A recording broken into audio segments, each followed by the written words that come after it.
Hey y'all, we are in the studio today with Erin from American Pie Company, and while she's given us something that we love in Denmark, pies, we're going to talk about some of the things that Denmark has taught us about love today. And I think one of the first things that comes to mind that's kind of taught us about love in Denmark is the value of tradition. And I think one of the beautiful things in Denmark is there's so many things that are just tied on tradition. And I think it's one of those things that sometimes can be a little bit crazy when you first come over here and see like, no, this is how we do this and this is how we do this. Yeah. But in a relationship, it's really important to find your tradition as well and to embrace it and to cherish it and to have that comfort in going back into that. In the manner of tradition, it really made us realize it's neat to have traditions that we can have for anniversaries or birthdays or things that we do maybe at Christmas that we invent to do with our nephews or things like that we see in Denmark at first can almost seem a little bit rigid or a little bit overwhelming. But that tradition really has a lot of neat parts behind it. And we've tried to incorporate that in our relationship along the way. Yeah, and I think that's important. I think Danes are they're not super religious. Yes. It's so funny. It's the tradition. I always find because people are always like, oh, like, why are they having baptisms and all, confirmations? I'm saying it's not really the religion part of it. It's actually the tradition of it. And there's actually something really nice about that because it's the same thing as if you have a bar mitzvah or if you have a like a sweet 16 party or whatever. It depends on where you're from, right? Yep. But there's these traditions that are like kind of milestones in your life. Yes, exactly. And you have to have those. The other thing I love about Denmark here, and I think is so cute, is when people have 25 years and then they have those little garlands around their door that their family or friends do. You know what I'm talking about? Yes. You've seen them. The families and friends do something for you on your 25th or your big milestones here, and I think that's very sweet. Yeah. I think that's different because in the U.S., maybe except for like a golden anniversary that you have a big party or something like that, it's more just for the couple. I think it's neat here too because for any kind of celebration, if it's your birthday, others will decorate your home or your desk or your room or whatever else with Danish flags and stuff like that. It's very kind of community that way, which I think is really sweet. I do like it very much. I think another thing that we picked up is kind of that mentality that you described a little bit. Like it's not about me, it's about us. Yeah. And I think part of that is kind of in Denmark, you do focus on the collective. You focus on the collective good, and that can be focusing, not on me, on us, as in focusing on those around us, our family, our community, but also on each other now. And I think, most relationships have that, most cultures have that, but you feel that really strongly in Denmark that very much so. You're a part of something. And taking that into a relationship is really key. Yeah. Yeah, and the older you get, whether it's society or in the relationship, I mean, I think that's very prevalent here. Yeah.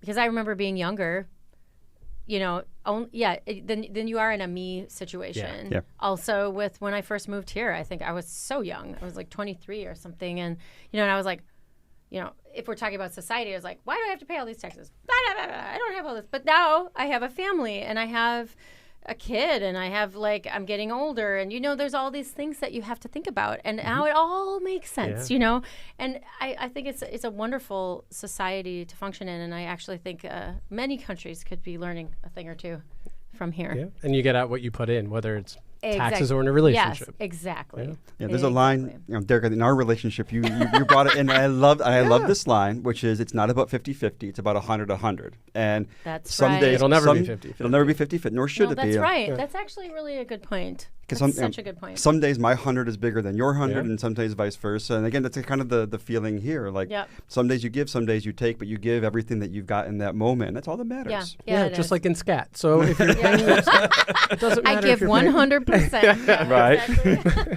Could we stop at 50? Right. Yeah. Stop at 50. Yeah, exactly. That kind of brings up the next, though, which is kind of the thing that a lot of people do in Denmark and that I think is great for a relationship or love is that you find a way to make the most out of the least or the smallest things, whether it's minimalism or, say finding a lot with a bunch of old shipping containers and turning it into a street food park, things like that, or just decorating with minimal touches, and you make the most out of those smaller things. 100%. I couldn't agree with you more. And that's relationships, but one of the main things that when I first moved here, I would say my first 6 or 7 years. I go in decades almost. But when I would go back to the U.S., people were like, so what do you like most about Denmark? And I had to think about it for a minute. And I said, it's actually that they know how to live a simple life without cheating themselves of anything. And it was really refreshing to me to let a lot of things go. When I was younger, I remember thinking that I loved that simplicity. I thought it was so nice. And it was like, it's different. In the U.S., I think people have this unwritten need in the back of their heads that they need more and they have to do more. They always feel like they're lacking in something. Yes. And here it's not so much. Yeah, it's like, look at what you have, not That's why people are happy here, because they don't have high expectations. Yeah. They keep it real. Yes, which I think in a relationship is great. Just lower your expectations. All the time. No, but I get it. I get it. 100%. It's true. Lower your expectations and like just you'll never be real. disappointed. Yeah, because then because this is good. Well, have the red flags. We need those red flags in relationships. Yeah, for your birthday to put on the Christmas tree. I mean red flags like that's a warning sign. Yeah. Oh, okay. The warning sign. Not the red flags. Not the red flags with the stripes on them. Yeah, that's the Danish. Okay. Yes. You don't want to have so high expectations that it's not real. Yeah. Exactly. And I think people have their feet on the ground here very much. I'm Midwestern. We tend to as well. Yeah. I come from the Jutland of USA. but still, it's just like keep your expectations reasonable. Yes. Yeah. But also shoot for the stars. Appreciate what you have, right? Yeah. I think one of the big things on that is the sense of presence, honestly. I think one of the things I do like here especially is that when you're with somebody or when you're with a group or when you're doing something, you're there, not just physically but mentally. And I think like in the States it'd be so common to like try to cram in like 2 or 3 or 4 different things in the course of a night because you want to see everybody and be a part of everything else. Whereas here I think it's very much about like what you're with, who you're with, you're 100% there when you're there. We're doing this. And I think it's the same in a relationship. It's that sense of just like, no, be present in what you're doing. Be happy with what you're doing. Like don't stress on, don't get FOMO for everything else that's going on out there. Like that's for somebody else or for another time. Yeah, exactly. I think that's a good point. I think Danes are very good at being in the moment. Yeah. More than we tend to be. I mean, if we're going to like compare. Yeah, I think so. I think it's like in the U.S. too, where that example of having multiple things in one night, where you might have 2 birthday parties, and in the U.S. you don't want to decline one because you feel like you want to try to please everybody and go to both. But what you do is you're really only half there for both of your friends. Exactly. And in Denmark, I think it's a really good mentality of, okay, you understand and your friends are going to trust that you're going to tell them that you can't be there fully, then you're not going to come. And it's not wrong to decline. It's wrong to go and not be fully there and then leave early before dinner is served or before people get through dinner, or to show up late because you were at another event before that, where I think that kind of reversal, I really appreciate that now. And I would have thought before, I can't believe they're not even going to stop by at my party. Now I understand, okay, you have another birthday party and that person invited you first. That's fair. And I'm glad, and we'll make up for it another time. You'll see them in week 45. Yeah. But I think, don't you think that, I think children are taught this very early in Danish schools, though, with respecting.